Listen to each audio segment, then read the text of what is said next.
Welcome everyone. This is John Schultz, your West Region Safety Manager. Uh, Before we step out today, we're going to run a toolbox talk on heat stress. Um, this is a topic that kills about 40 U.S. workers a year, and our trade can take the heaviest hit. We're an excavation or resto crew working in direct sun or hot areas all summer, so this one is for us.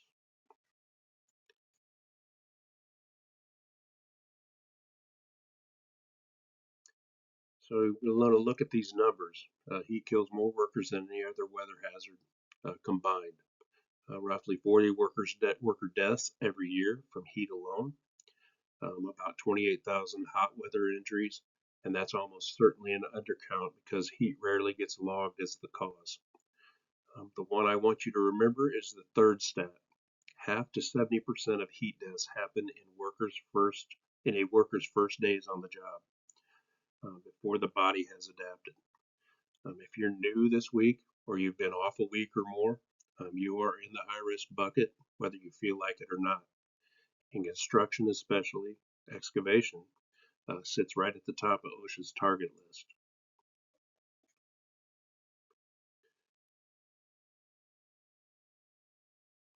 So, a quick physiology, your body dumps heat two ways, sweating and pushing blood out to the skin. When the sun, your workload, and the humidity and your PPE outspace those two systems, your core temperature climbs. That's when you start moving down the progression on the right. Thirst and rash, then heat cramps, then exhaustion, then stroke. These can stack on top of each other, and don't waste any time trying to diagnose which one it is. Cool the worker, act fast.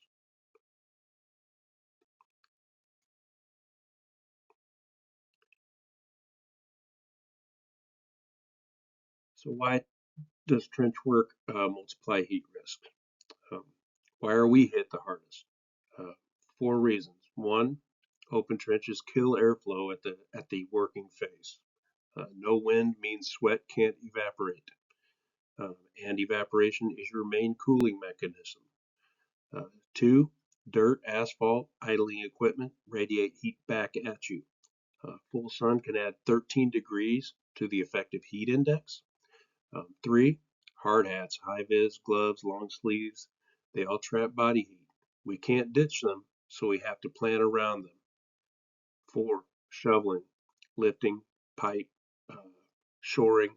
That's heavy work in the NIOSH tables. And the most dangerous category.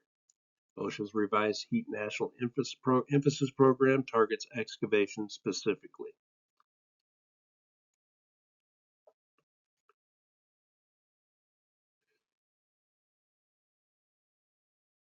There are five forms of illnesses, and they are ranked. Heat rash and heat cramps are the early warnings. Please take them seriously. Heat syncope is fainting or passing out, often when you stand up from squat or stop moving after exertion. That's when it happens. Um, Heat exhaustion is a serious one. Heavy sweat, headache, nausea, cool, clammy skin, and weakness. Stop the work and cool the worker down. Um, then heat stroke is a 911 emergency. You'll see confusion, slurred speech, hot skin, a body temp of 103 or higher. People die from this in minutes. Walk through this list and ask, have you ever felt any of these on the job? Be honest with yourself and with your coworkers.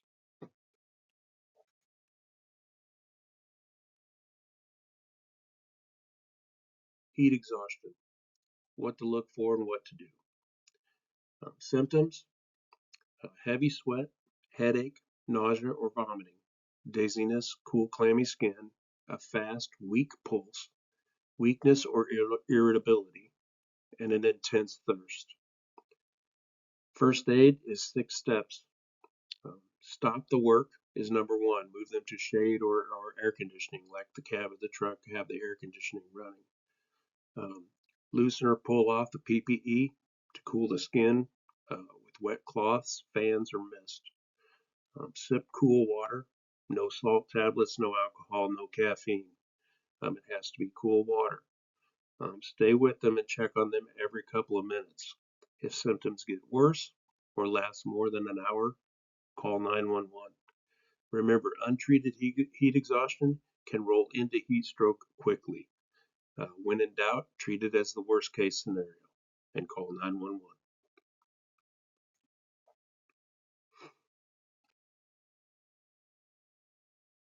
Heat stroke. This is the emergency slide. Heat stroke means the body's cooling system has failed. Brains, kidneys, and muscles can be damaged in minutes, not hours. Recognize it. Confusion, slurred speech, loss of consciousness, seizures, hot skin, dry or sweating profusely, and a body temp 103 or higher. A rapid, strong pulse.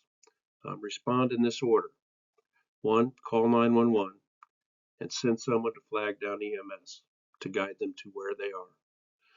2. Get them to shade or AC. 3. Strip the PPE and outer clothes. 4. Ice them down. Um, Water immersion is the fastest cooling method, but if there's not a stock tank or tub nearby, use it. Uh, uh, Use the ice and the cool water to cool them down. 6. Never leave them alone. Keep cooling until EMS arrives. Do not give them fluids if they are confused or unconscious.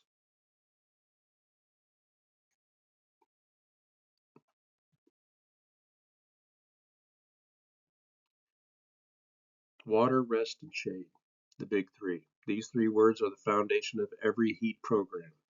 Water, rest, shade. Water, about 1 cup every 15 to 20 minutes, roughly a quart an hour during heavy work. Cool, drinkable, within arm's reach. Do not wait until you're thirsty. By that time, you're already behind on your water schedule. Rest. Short, frequent breaks will match the cycle to the heat index on the next slide. Sit, drop the heavy PPE, let your core temperature come down. Shade. A tree, canopy, AC in the truck. Get out of the direct sun on every break. 2 more keys round out the 5. Acclimatization, building up exposure, and recognition, knowing the signs in yourself and your coworkers.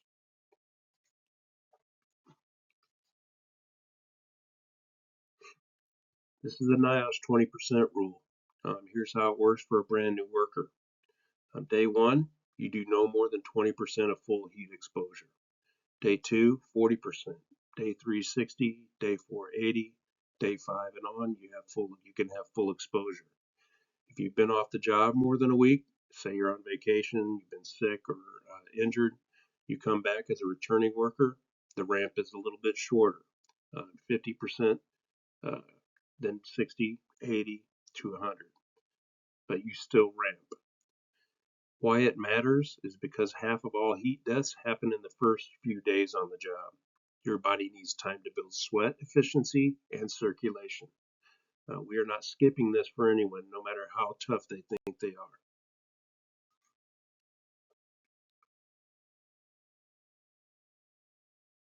So this is the NIOSH work rest table for heavy work, which is what we do. Up to 90 degrees, normal pacing. 91 to 95, you work 60 minutes, you rest 15. 96 to 99 degrees, work 45 minutes, rest 20 minutes. 100 to 103, work 30, rest 40 minutes. 104 to 106, work 15 minutes, rest 45 minutes. And we're in caution territory. At 170 and above, we stop work. 107 degrees and above, we stop work and reschedule to cooler hours. Now look at the adjustments at the bottom. Full sun adds 13 degrees. Partly cloudy adds 7 degrees. Humidity at 50% adds another 6 degrees. At 60% humidity or higher, add another 9 degrees. Real world example, let's say 95 degrees outside right now in full sun, 50% humidity is effectively 114 degrees on this table. So please plan accordingly.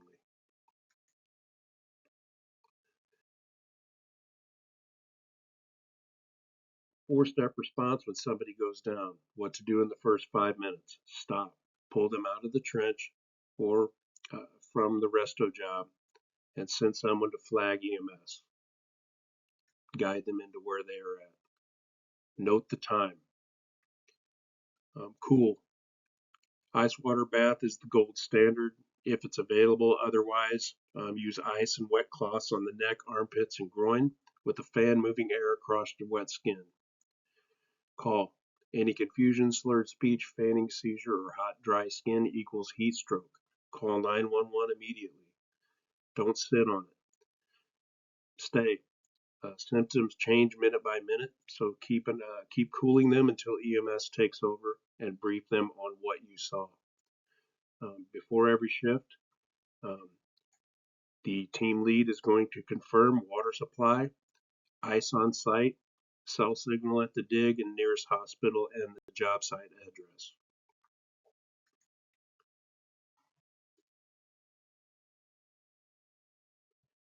So a quick legal picture, OSHA's general duty clause, section 5A1, already requires your employer to provide a workplace free of recognized hazards. Heat is a recognized hazard. OSHA's revised Heat National Emphasis Program went into effect April 10, 2026, and targets 55 high-risk industries, including excavation, for a 5-year run. A proposed federal heat standard is also in the pipeline. It would set initial triggers at 80 degrees heat index and escalate at 90. The public hearing ended in July 2025, and the rule is pending. Your employee is obligated to have cool water, shade, and acclimatization program, training, and emergency procedures. And you're right, you can report symptoms without fear of retaliation, and you can stop work that you believe puts you at imminent risk.